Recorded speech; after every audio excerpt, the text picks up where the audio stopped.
إياك نعبد وإياك نستعين اهدنا الصراط المستقيم صراط الذين أنعمت عليهم غير المغضوب عليهم ولا الضالين.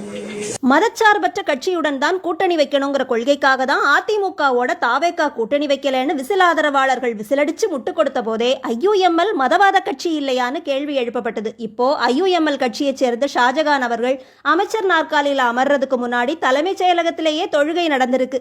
இதையே ஒரு இந்து அமைச்சர் செஞ்சிருந்தா ஆளுங்கட்சியும் எதிர்கட்சியும் சும்மா இருக்குமா? ஐயகோ, ஒரு பார்ப்பனரை அமைச்சராகி விட்டீர்களேன்னு வீரவசனம் பேசின வீரமணி இப்போ கொந்தளிப்பாரா இல்ல கொசுவலையை இழுத்து மூடி தூங்குவாரான்னு நமக்கு தெரியல. மதவாதம் பேசுவது சில எதிர்க்கட்சி இந்துக்கள் மட்டும்தான் சொல்ற ஒரு குரூப் இங்க இருக்கு. மதம் என பிரிந்தது போதும்னு பாட்டு போட்டு சுத்துமே அந்த குரூப், அவங்க இப்ப என்ன முட்டு கொடுப்பாங்க?